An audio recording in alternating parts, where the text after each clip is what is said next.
On one end of a continuum, you have a slow single joint movement, okay? And then on the other end of the continuum, you have a fast multi-joint movement that requires decision-making and reaction.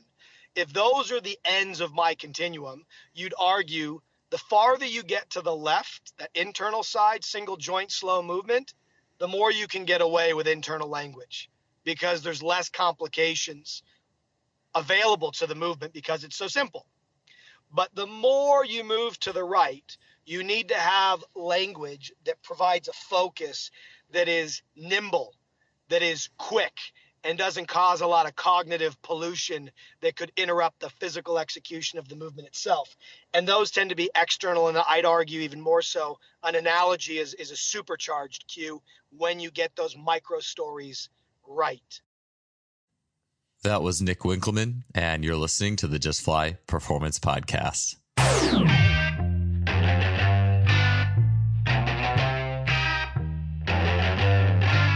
Today's episode is brought to you by our longtime sponsor, SimpliFaster. There are a lot of sports technology companies out there, but SimpliFaster is the only website you can go to that features an online store that covers the bandwidth of training technology, from force plates to timing systems to muscle simulators and more. Some products of SimpliFaster that I use and love include things like the Freelap timing system in K-Box or coaches' favorites such as GymAware. Recently, SimpliFaster has added 2 units that as a coach you should definitely take a look at. The first is the Muscle Lab Contact Grid, which is an extremely affordable and portable, step-by-step, literally, system to collect data on jumps, bounds, sprints, agility, hurdle hops, and really as much as your creative mind can imagine. In what used to take a whole runway worth of data collecting strips, the Contact Grid does it all with only 2 small strips that together cover up to 40 meters of sprinting. Ground contact time, step rates, rhythms, and beyond are at your fingertips with this device. Another new unit, the VO2 Master, is an ultra-portable gas exchange analyzer. Don't guess on energy system development when you can get direct insight into VO2 capabilities in relation to specific sports skills, rather than being hooked up to tubes on a treadmill or worse yet, a cycle ergometer to get a VO2 max. Think of the VO2 Master as your own gas exchange lab without the tubes and wires. Deepen your analysis in the specific conditioning preparation of your athletes with the VO2 Master today. These products and incredible customer service make SimpliFaster your go-to for your sports technology needs. I'm happy to have partnered with them in sponsoring this podcast. Their support has been tremendous, so check them out today at SimpliFaster.com. That's simply with an I, faster.com. Hey everybody, hope you guys are doing well. I'm really excited to bring this episode to you, and it's all about coaching, cueing, and the imagery and the guidance that we give athletes in instructing them to their highest technical potential. Our guest speaking about this topic today is none other than Nick Winkelman. Nick is the head of athletic performance and science for the Irish Rugby Football Union. He was formerly the director of education for EXOS, and he also, while at EXOS, oversaw the speed and assessment component of their combine development program. He's an internationally recognized speaker, and he has his Ph.D. with a focus on motor learning and sprinting. In addition to all this, Nick has an anticipated upcoming book called The Language of Coaching, where he goes in detail on his learnings and methods on the impact that communication has on an athlete's ability to learn and perform movement. In doing this podcast, I make it my mission to go to all ends of all borders of this thing we call coaching. A lot of popular episodes and things I like talking about are sets and reps and exercise techniques and biomechanics, and that stuff's awesome. I love that stuff. At the same time, I think we all, and maybe a good example is mental training. We all know how important the mind is, but we don't often talk about it that much. We don't really pay true credence to it. We don't spend that much time working on it. I think it's similar with cueing and language and the way that we guide and communicate and have conversations with athletes in regards to guiding them to their highest technical performance. It's something that I think, along with mental training, cueing and creating analogies and putting images in athletes' heads as to what we're trying to get them to accomplish would probably, on some level, be more the art of this art and science realm of coaching, or perhaps you could say it's the qualitative versus the quantitative. And it's not versus. These are all things that are really important, but in many ways we tend to slant quantitative. But these discussions and this idea is really important. It's the difference between an athlete running a 4.8 and a 4.7 in the combine. It's the difference between, I like track examples because I coach track and I have a lot of experience there, but it's the difference between a 6.10 and a 6.8 high jump. There's substantial differences that happen in it. And at the top level of sport too, it's the technical separations that really creates the distinguishing. And if you've been coaching, you know how important it is to talk to your athletes and the process of getting them to not only acquire the best technique for them, but also to acquire technique that sticks and that is retained over time. So on today's show, Nick is going to go into how he became interested in coaching cues and communication. He's going to talk about the differences between coaching cues, so internal or external. And then he's also covering analogies, which is a really powerful, as you heard in the teaser, a really powerful element of how we communicate with athletes. We're going to go into that and a lot more. And this was an amazing show. Honestly, it's been too long since I can't believe in many ways that I really let 190 some episodes go by before I got Nick on the show. Back when I started listening to podcasts in the first place, Nick's episodes with other podcast hosts were some of the first that I remember and were some of the most profound, and that it had a really big impact on me. And I really enjoy his emphasis and his teaching style, and I'm excited to have him for this show today. Lots of great stuff on this one, and there's no way that you can listen to this and not come out on the other end a better coach. All right, let's get on to it. Episode 193 with Nick Winkelman. Nick, what got you into the art of coaching cues, or the language of coaching initially? What brought your interest to that area of the coaching realm? Because I think we don't pay as much attention to that as we do everything else in the field. Yeah, Joel. I mean, it's one of those things that just happened to me more or less by chance. I mean, I possibly have some affinity towards the area. My mom did always tell me that I talk too much, so maybe I had some interest in language from a very young age. But the way it happened was like this. It was my first year running the NFL Combine program at EXOS. I think it must have been 2009 or 2010. And I had the program given to me from my predecessors. And so these were some of the best strength coaches still to this day that I know. So insofar as the 8-week plan, from when we got the players out of college to them actually going to Indianapolis to run their 40s and go through the rest of the combine, that was all mapped out. So I had already been part of 3 combines prior, so I knew how to run the program. I had a good idea, but I was going to be, so to speak, the captain of the ship. And in that first year, I coached the heck out of it. Dotted the I's, crossed the T's, and I made sure every player sweat the details. We had the film out for every session. Like, we were getting everything done. I felt that the entire program was executed perfectly. And when I got to Indianapolis, guys start to show up. We get them prepped, and I watched the first day of running with the big guys, and the second day of running, third day, and the fourth day. And as I'm watching my guys run on national television, I remember Golden Tate was a very specific one that I can recall. I was looking at their numbers, their PRs from when I had them in Phoenix, Arizona at our training facility. And obviously I was referencing our training video. So how good the guys looked running, so on and so forth. And then I was comparing that obviously to what they were doing at the NFL Combine. And something really interesting occurred. And that is, sure, all the guys performed better than when they entered the training facility in early January, but very few, let's say, were running as fast as I knew they could based on our training data. And so I was looking at it, I'm like, well, gosh, what's going on? Well, then I added a second layer to that. And when I started looking at, let's say, the sprint technique, the coordination, the skill of running, I realized that the vast majority of them had reverted back to type, so to speak. And they were using a lot of the bad habits that I thought we had rid them of during the training process. Now, rightly or wrongly, I connected part of their, let's say, reduction in times to that shift back to poor technique. So even though they had all improved, fantastic, I knew and I had felt we had left something on the table.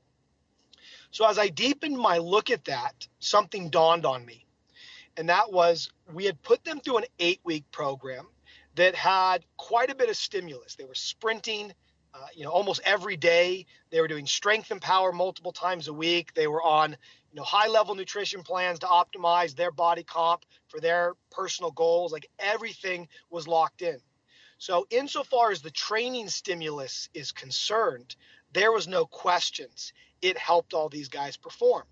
And then I realized that that is exactly what I observed, that it was nothing more than their physical exposure to the training program that had, if you would, upgraded their engine, their capabilities physically, allowing them to get more out of their body, independent of their coordination and their technique. And then I thought to myself, well, what's the number one variable? What's the number one coaching strategy that I am using to manipulate how they run, i.e. the coordination and quality of their movement? And it hit me. My voice, my cueing, my coaching.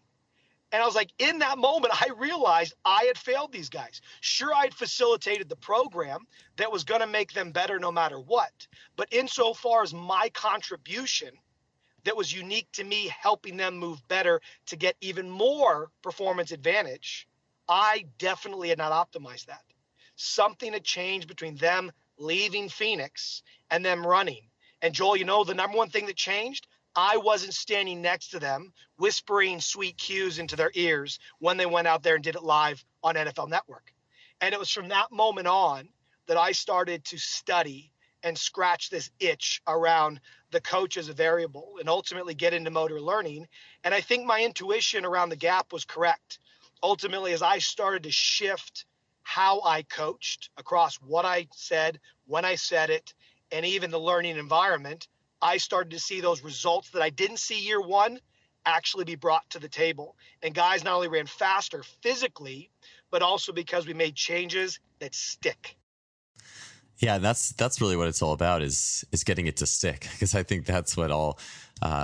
If you're a coach, we've all been there where we communicate something, and just like you had said, we see the athlete and then they're competing, and there's different motor patterns, or they're going back to their old motor patterns. And I think a lot about the idea of the subconscious mind being the most powerful driver, or it is, and how do we get through to that? Because I feel like a lot of cues and things we say are it's almost like they only reach like that conscious layer. And so how do you, I know that you obviously have written a whole book on this. There's a lot to cover. So could we just start by the idea of, and I don't know if you talked about this before, but internal versus external cues and what's going on there. And then if there's anything that goes beyond even that, but if we could just start with the internal and external cue thought and idea. Yeah. So when you start to study the kind of things that coaches say, and for the listeners, when I say coach, I'm really talking about movement professionals in general. So if you teach movement for a living, I'm calling you a coach, because just a quick little footnote, my definition of a coach is anyone that helps to move others to the place they want to be. And I believe in that regard, many of us in this field can adopt the word coach. So when we are coaching movement, we tend to find that the cues we use, and I'll define a cue as the last idea that goes in the athlete's head before they move. All right. So the cues we use to set focus and therefore hope that focus improves movement seem to fall on a continuum. And we anchor that continuum on one end with what we call internal cues. Some people call those process-oriented cues. And then on the other, you have external. And again, some people call those outcome-oriented cues. To give a definition, an internal cue makes reference to the motion of a joint, a limb, or a muscle. So really any reference to body motion where a body part is physically mentioned in the cue, we would call that an internal. So let's take a bench press, a really simple one. If I told you to focus on squeezing your pecs or extending your arms or extending your elbows, right? Or flexing your elbows, whatever it might be, those are all internal. examples. Conversely, on the other side of the spectrum, we have external. And external either relates to the outcome one is trying to achieve or the interaction with the physical environment required to achieve that outcome. So let's use the bench press again. The outcome might simply be push the bar away or push the bar off of you. But if I want to put a little bit more energy behind that cue, I might say drive the bar away from the bench. So the bench itself has nothing directly to do with the outcome, but by giving that focused thought of bar away from bench, it allows me to narrow my focus in on a very tangible goal, and the environment helps me do that. Equally, let's say I was trying to go for bar speed. I could talk about driving the bar or blasting the bar through the ceiling, right? And once again, the ceiling isn't necessarily directly related to the goal, but I can enhance, let's say, the visual strength of that goal in the athlete's mind by referencing the ceiling in the same way that I did the bench. So that's why we see that sometimes external are called outcome-oriented goals, because they really just set a goal in the mind and trust the body to achieve it. Whereas internal cues don't necessarily trust the body to achieve it and says, hey, even though the goal is the bench press, I want you to target the focus on the elbows or the pecs to get it done. So when we look at that full continuum and you ask yourself, well, does all my language fall somewhere in the vicinity of it? I think more often than not, you'll find the answer is yes. Now, Joel, there's one other type of cue that we need to consider here, and that's cues that we can generally wrap under the header of analogies. So internal and external cues tend to be literal. They reference the literal body or the literal world around me that I can touch, feel, and see. But analogies reference the figurative and leverage the mind's, let's say, visual system to be able to move as if. So, for example, I could have someone sprint, and I could say sprint off the line as if you were a jet or like a jet taking off. Or I could say drive the bar off of you in the case of the bench press, like you were trying to push rubble off your body if something was to collapse on you, or some other kind of emotional visual.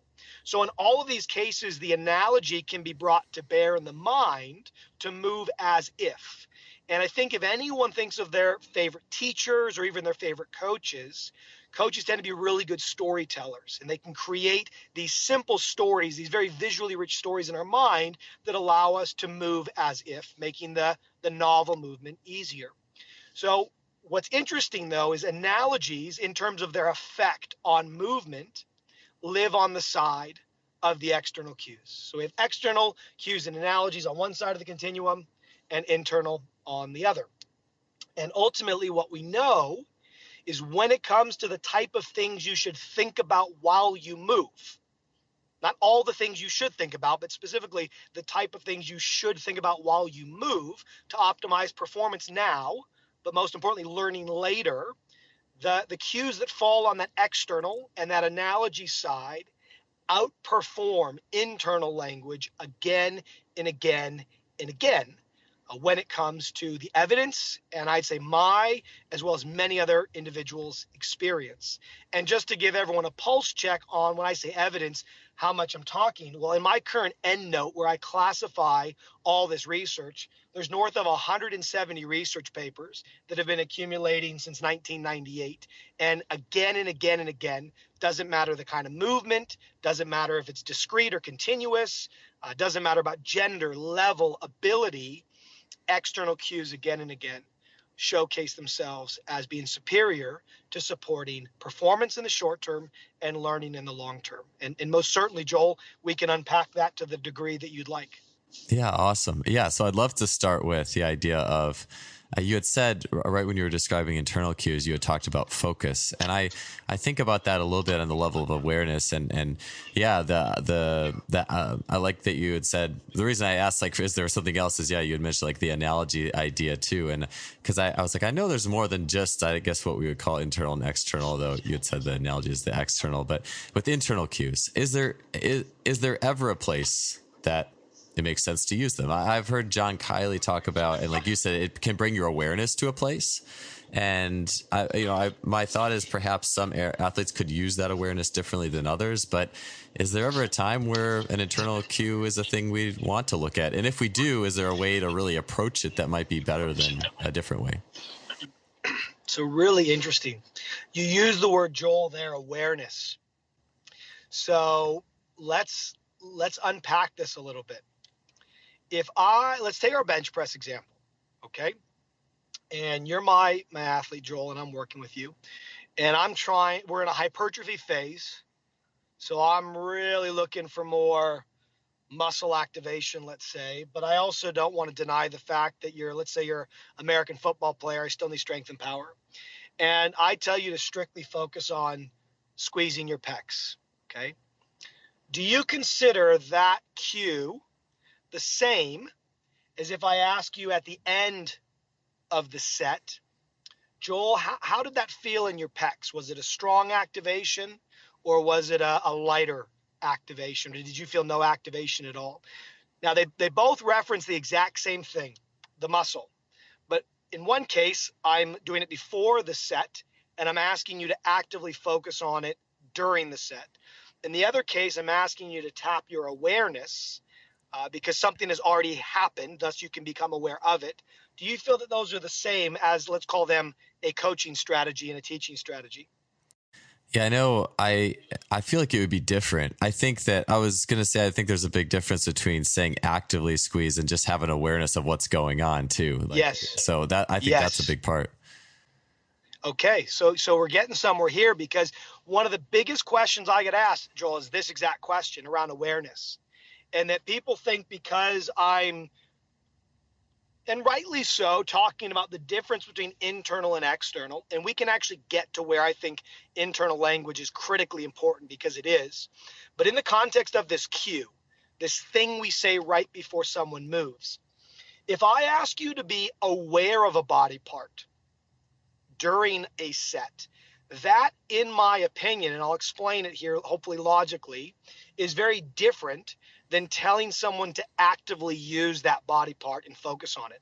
If I say be aware of something, I'm asking you to observe it, right? So just like watching a video, you observe yourself run, you're observing yourself move.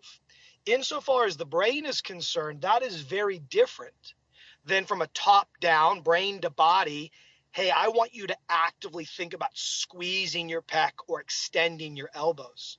So from an evidence perspective, have they made that distinction insofar as the phrasing of the cue?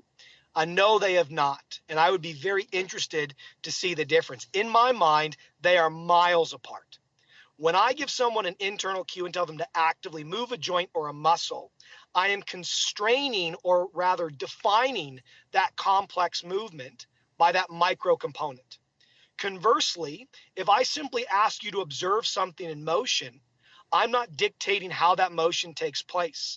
And thus, from a brain perspective, I'm not constraining the way the movement operates. I'm simply asking you to become aware of that movement, possibly spotlighting one region. So insofar as awareness is concerned, I think asking people to be aware of a component of the body, a muscle or a joint, probably and should have a huge place, especially for complex, fast motor skills. But I'll hold hard on the point.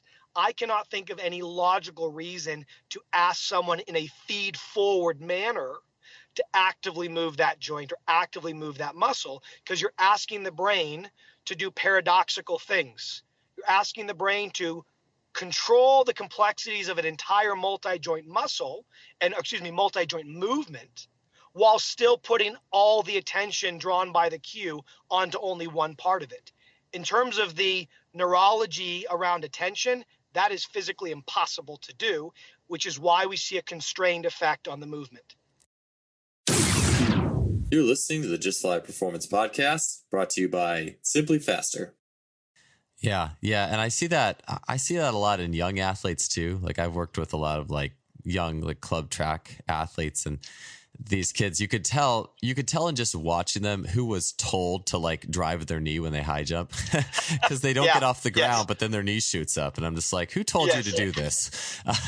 So and what you're saying, it takes me to the Inner Game of Tennis by Timothy Galloway a little bit. And that's where, Oh, yes. yeah, because it was when John Kiley had originally mentioned that internal cues, it can be good if it's an awareness like thing. Like if your focus is there and it's not necessarily, it doesn't become this hard line, like you must move this. But if it puts your joint, if you puts your awareness there and you're able to do something good with that. And I remember after reading the Timothy Galloway book, I was just doing some sprints and sprint practice. And I'm like, all right, I'm going to do this sprint and just have awareness of my hips or my glutes. I'm going to have an awareness of what this joint's doing and just notice it. And I felt like just doing that helped things to get better on their own. And it was like, it was pretty substantial versus every time I've tried to do just a cue that's in a book or something that's a hardline internal thing. It's never really manifested that well. So yeah, I thought that was really interesting. But Joel, I think that distinction is the key. And I think when you explain that distinction to people, so I'm very happy that you asked, it opens up their mind, because I do think the vast majority of internal language that people feel works the best actually is in the form of that awareness piece. And that's when you give this strict internal external description and people bucket awareness as being the same thing as an internal cue, they start to get defensive, and probably rightly so, because it sits in contrast to their lived experience. And that's where in the book, in fact, I have an entire section on awareness for that exact reason, so that it doesn't inadvertently get attached to the internal cueing bucket. And normally, I think with awareness, we can actually broaden that strategy where we ask these questions at the end of reps. Did that feel light or heavy? Did it feel fast or slow? And just start even to empowering our players, our athletes, with this language that almost holistically tags the feel of the whole movement, or, to your point, a specific segment of the movement. But that is non-restrictive language, because we're not providing solutions. We're not providing strategies. Because to provide a strategy for one joint assumes that we must provide strategies for all joints. And to think that complex movements are run cognitively, step by step, I don't think it takes much for us all to realize that that's not how movement works. But unfortunately, our behavior as coaches denies that at times. And people coach in a way as if taken literally, it would be to assume that that coach thinks that the player is going to control their movement step by step, with a lot of these feed forward, internally oriented cues, which we want to move away from. And maybe, Joel, if I can start to talk about where internal language does fit in my model. Yeah, absolutely. Yeah, I'd love to hear a little bit more about that. Okay. So when I talk in the book about language, I talk about this idea of a coaching communication loop. And I call it a loop because there are certain types of communication we use throughout a training session. So I'm not talking about communication in the broadest sense of, for example, giving a team talk or talk to a player from a disciplinary perspective. Everything I'm talking about is in the teaching, coaching context. And when I look at this model, I describe it as follows. When you're initially teaching a movement, you're going to describe it. You're going to give a longer explanation. Or when you're breaking a movement down during video analysis, you're going to describe it or ask your player, your athlete, to describe it. Then from a teaching perspective, or again, if you're doing video analysis, there's going to be some kind of visual feedback. So either a demonstration or you're watching a video on a screen, still a form of demonstration. So we describe it and we demonstrate it. And these two pieces of the communication loop serve to increase our players' knowledge of the movement, their awareness of the movement. And it's in these two pieces that I believe that there's a home, there's a place for internal language. It's virtually impossible to observe a biomechanical movement or video, notably if it's an analysis purpose, and not talk about the body. It's virtually impossible to set up a squat, let's say, when you're describing how to squat or deadlift, and not talk about the body. So in my opinion, when you're describing movement, no reason why you can't use internal language, because we're trying to elevate knowledge. But, and Joel, tell me if you see it different, the knowledge of what the movement is and knowing how to do it, I don't believe those are the same thing. We have plenty of coaches. I can describe sprinting in perfect detail, Joel, but am I a elite sprinter? Not a chance. So we cannot confuse the knowledge about a movement, the description of a movement, the biomechanical breakdown of a movement with the type of thoughts or focus that promotes the successful execution of that movement. The doing, if you would, is different than the knowing. So you describe it, you demonstrate it. When you cue it, when you attempt to put an idea in the athlete's head to help them move better, whether you're the one doing the cueing or you're asking them questions to facilitate them coming up with the cue, doesn't make a difference. We'd like that cue to be, as we defined them earlier, external or an analogy.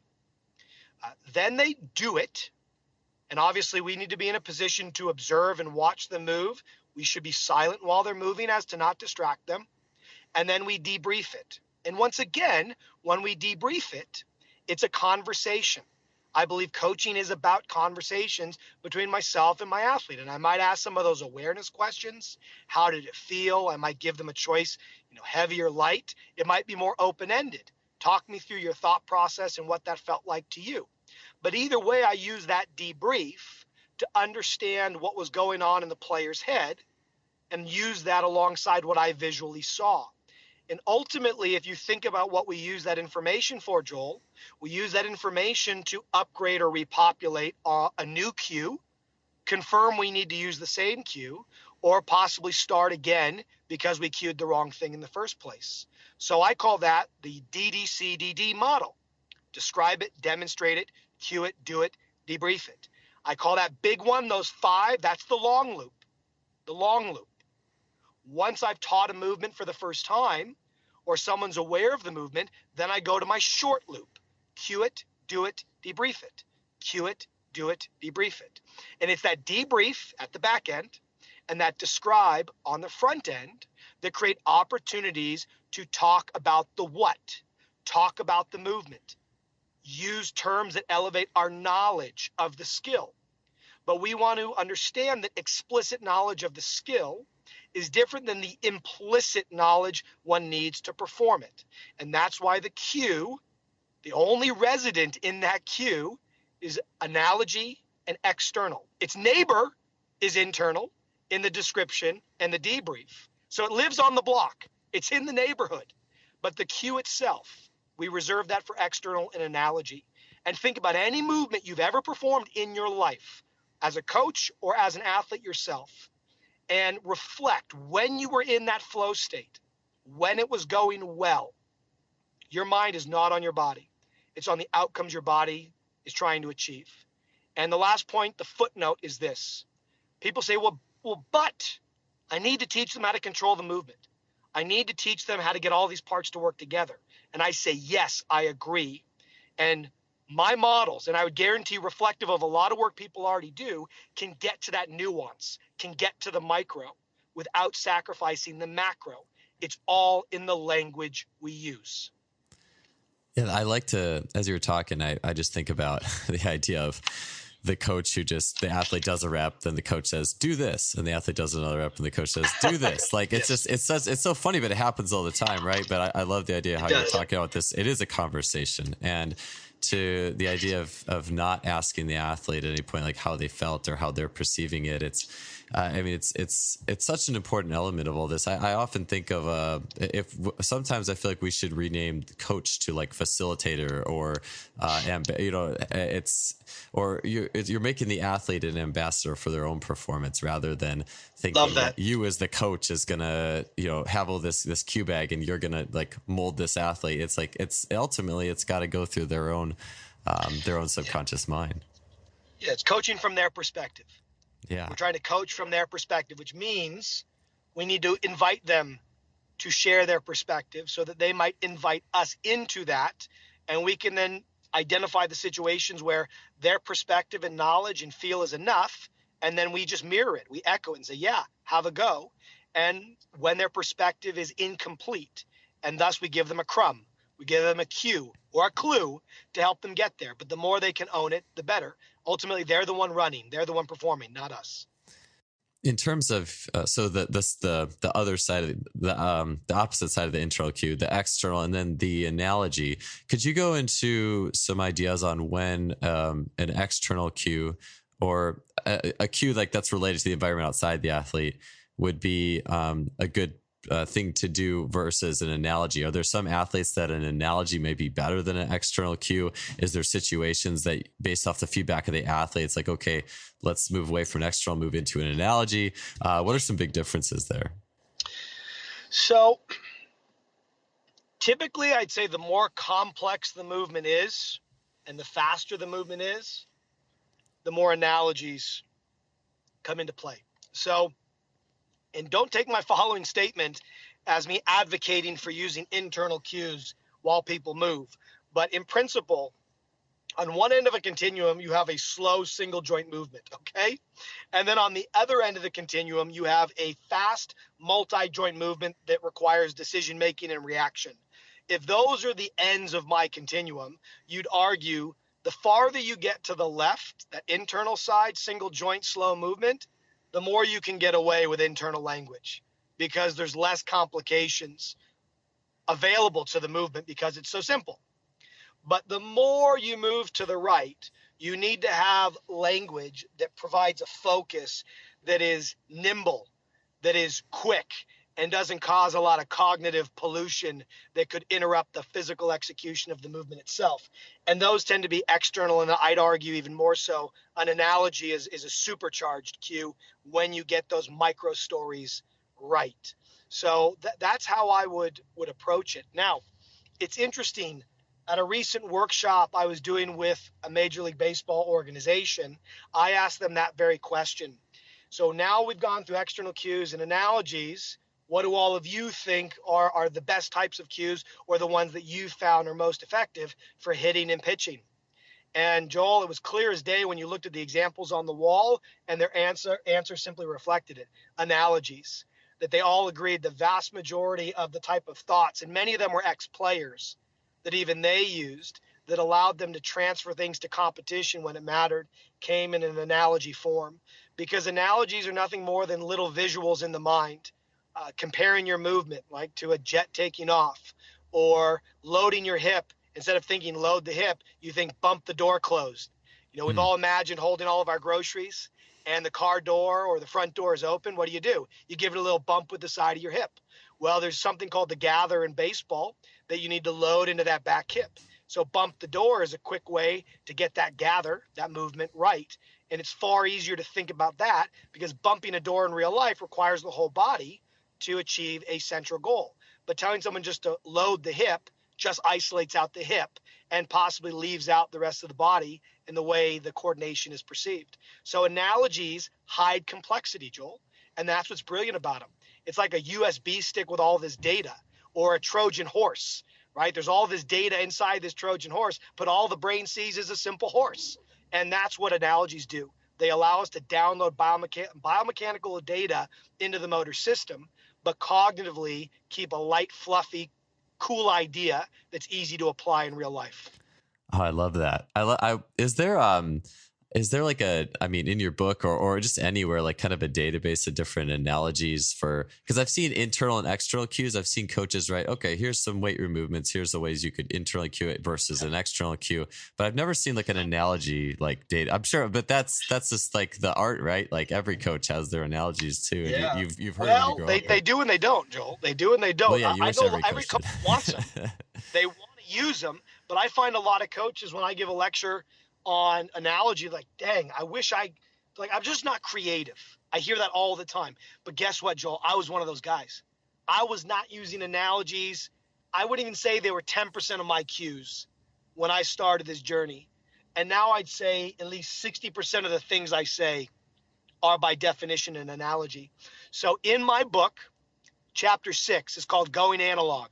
So I've written an entire chapter with a very simple model on how to get the creative juices flowing to create analogies that stick. But not better yet, in addition to, there's over 100 analogies in the book, Joel. And we've taken this to the level, and I got to give credit to my team at Human Kinetics, We have hand drawn over 100 analogies in the book.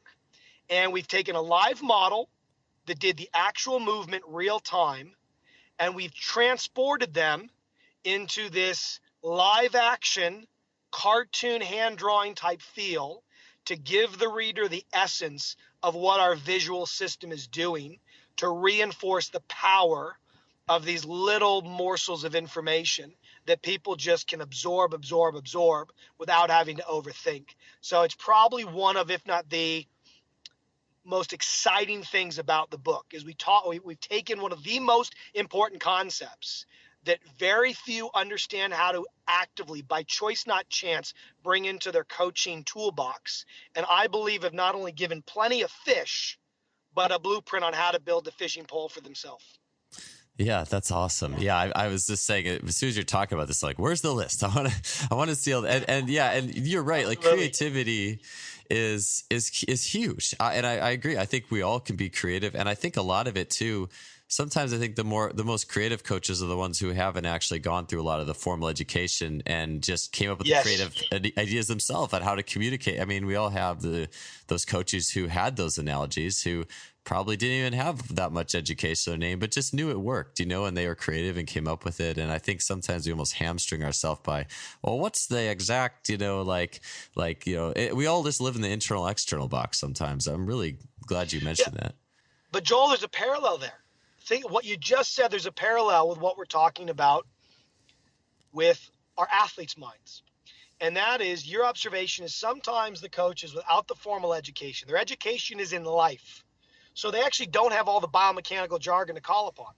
All they have is the life skills. So analogies just flow, right? Like a stream for them, because all they're doing is pulling on real life examples to try to teach this movement that they're seeing.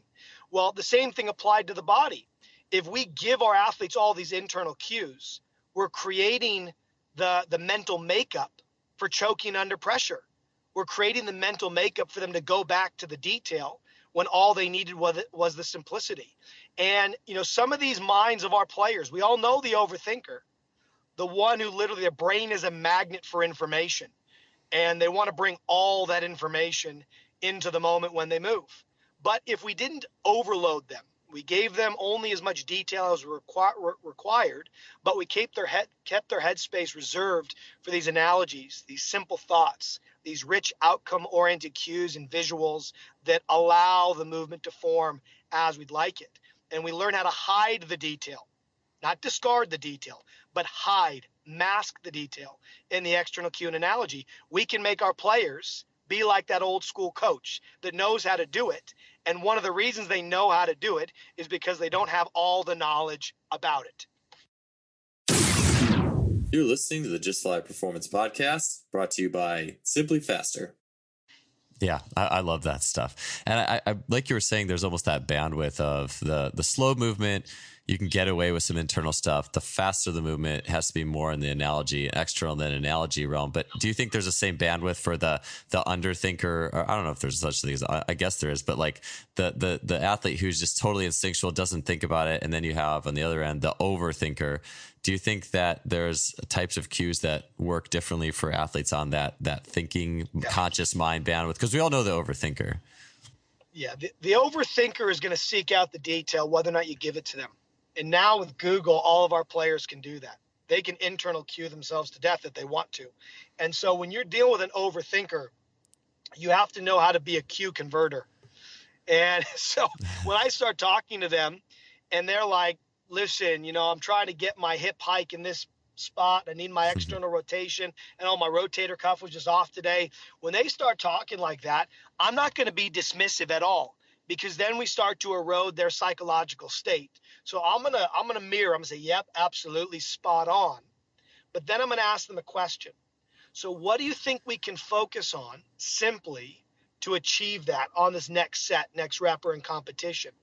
And inevitably using basically motivational interviewing skills, using strategic, well-positioned questions, we can walk them right to the idea that, gosh, I can't think about all this at the same time and perform well.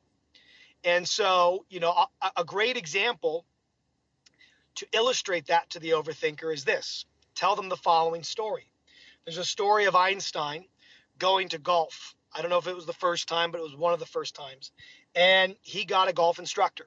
So the golf instructor starts talking to him about stance and grip and backswing and follow through. And all of a sudden, Einstein said, stop.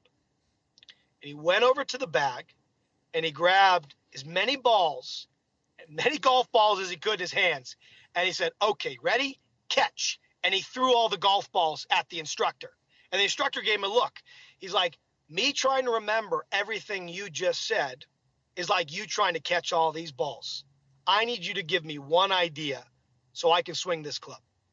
And when I heard that for the first time, I thought, wow, what a brilliant story. Even keeping 3 little balls in your pocket to illustrate that to the overthinker. And so it's creativity and it's facilitation through asking questions. For your underthinker, if there is such a thing, as you said, I would say for them, they probably can get away with the detail. And these are the individuals who the second you give them head, shoulders, knees, and toes, they can shed it for the go time. But you just have to be switched on to know where your player, your athlete sits on that continuum and use your coaching strategies to good effect. I think it's that overthinker, though, that coaches need to be aware of. And I'm not saying that underthinkers, still using that term, should be getting internal cues. I'm simply saying I think we can get away with those with them to a far greater degree than those on the overthinking continuum. Yeah, I agree. I think some athletes, you give them it's amazing actually. You give them an internal cue that would mess up an overthinker, and they can just use the focus and awareness element of it, and it'd probably be fine. And it's almost like they realize what part of that doesn't work and the timing of it all, and just kind of they can roll with it. Yep. I really quickly, because I know we don't have a lot of time left, I was really interested in, I've heard the idea of like almost like a video or visual only, or athletes who just have a visual to go by. Like maybe the young aspiring basketball player who's just watching NBA highlights, or an athlete who is just watching a video. I mean, is a video or seeing a video almost like an analogy? Like you're seeing something, right? So you're seeing an analogy. Would that ride on that end of the spectrum? Joel, I like the nuance of your questions here, man. Yes, I have something very similar when I run courses, is that it's what I would call a movement to movement analogy. So in the weight room, we do it all the time, right? So when we're teaching a squat in American football, we talk about the body position during blocking or tackling. We do the same thing in rugby. We talk about the body position during scrummaging and tackling. So we use movement to movement comparisons all the time. And we do this even with our own drills, right? We go from doing a wall drill to a harness sprint or a sled sprint to a real one. And someone that had success on the sled or the wall, sometimes the coach will use that as a reference point. That's a movement to movement analogy. And I think video, especially if you're contrasting effective and ineffective reps, provides that visual system with a comparison. And for some athletes, back to your point, which I believe is leading to kind of the learning styles, I think that's why we need to use visually rich language.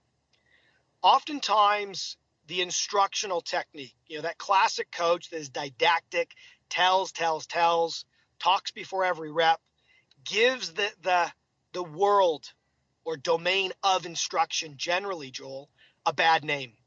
And so for me, it's not instruction being good or bad. It's about better instruction. And so in the same way that a demonstration or a visual is so powerful because it hides the detail in a system that can deal with it, and that's the visual system, without revealing all the detail to the conscious mind, guess what?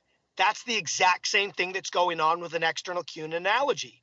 The best external cues and analogies put a visual in the mind. Just because the visual isn't literally on a screen or in front of me doesn't make the language any less visual to the learner.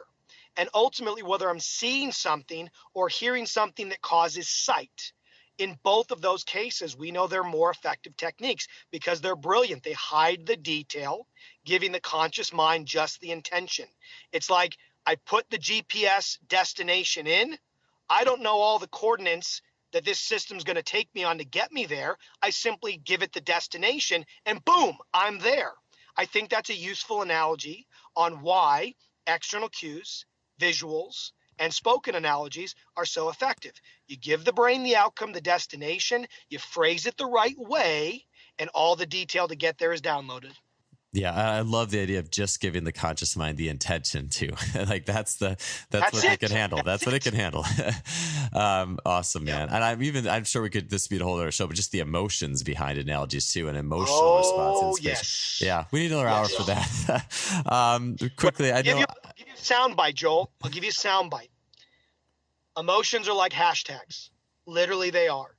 And the more our language is colored with the right emotion, the more memorable the physical words are. And as a byproduct, the more memorable the movements they encourage are.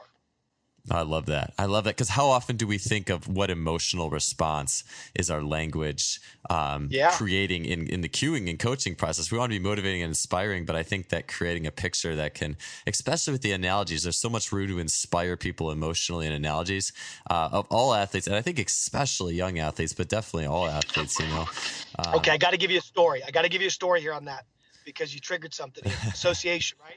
We were talking about that. I had a guy when I was personal training way back in the day. I was still learning how to be a strength coach. And we were doing his intake just to get to know him, get to understand his goals. And one of the things he talked about was his son. And so him and his wife were separated, and his son was the most important thing in his life. And he said this to me. I said, "What's your goal here?" And this took me by surprise. He's like, "My son is a young kid." I think he was like, 5, let's say, has a poster of Superman on his wall. His idol is Superman.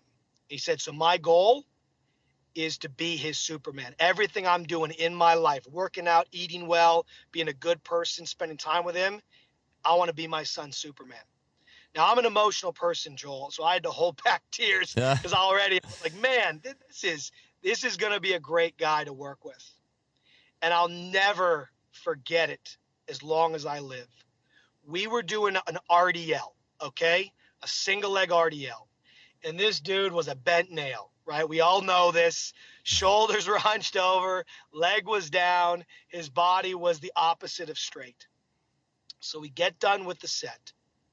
And I said, "Listen, next time you go do this rep in this next set, I want you to think of Superman, that straight body position flying through the air as he goes off the roof to catch Lois Lane. Give me that Superman straight position at the bottom." And I kid you not, Joel, he grabs the weight, locks in, loads down, flat position. When he comes up at the end of the set, he was crying. And he said, "Thank you." And I say that because I have witnessed not necessarily such an emotional response in the moment since, but I've absolutely seen that same emotional response. At the end of the day, the language we use to coach the movement can tap into why they are even there moving in the first place. And don't for a second think your language is just building better movement. It is building better relationships between you and the client, and I'd argue better people in the process. Man, I couldn't agree more. I'm almost getting like a little misty-eyed while I'm hearing you tell that story. It's like my hair's kind of standing on end because that's what it's all about, Like I love how it's like how you do anything is how you do everything. This goes so much further, and it's like it goes to the core of what it means to be an athlete and a human being. I love it, Nick. I know we're out of time for today. Last thing is just, can you tell us a little bit about your book coming out? You mentioned it a few times. I'd love to hear more about that when it's released and that project. Yeah.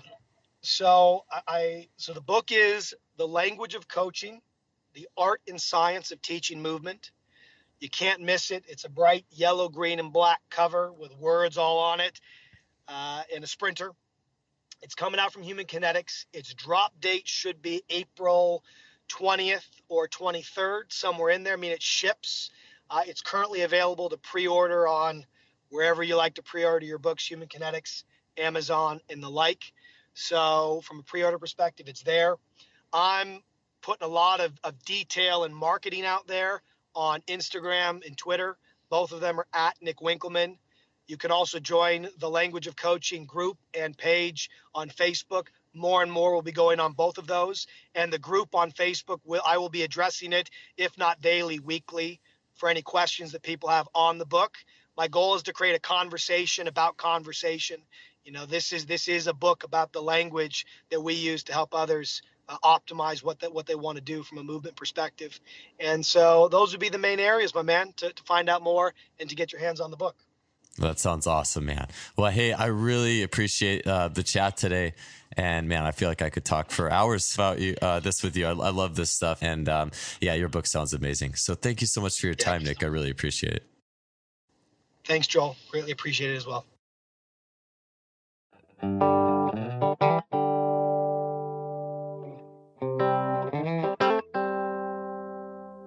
All right, that wraps up another show. That was an awesome one. And there's no way that you can have listened to that and not come out with some more tools, ideas on ways to be an ambassador to help guide an athlete to their own highest potential. We appreciate you guys as listeners. And if you want to support what we're doing, the best way you can do that is to head over to iTunes, Stitcher, leave us a rating or review. We'd really appreciate it. It helps spread the message of what we're doing and gets this show out there to people who want to and need this type of information. Also, don't forget to visit our sponsor, SimpliFaster.com, suppliers of high-end training technology. They've been a long-time sponsor of this show. We enjoy their support, and we support their mission of having a great blog with awesome information, as well as having an incredible online store with a lot of really cool pieces of sport training tech. So be sure to visit them. We'll see you guys next week. Have a good one.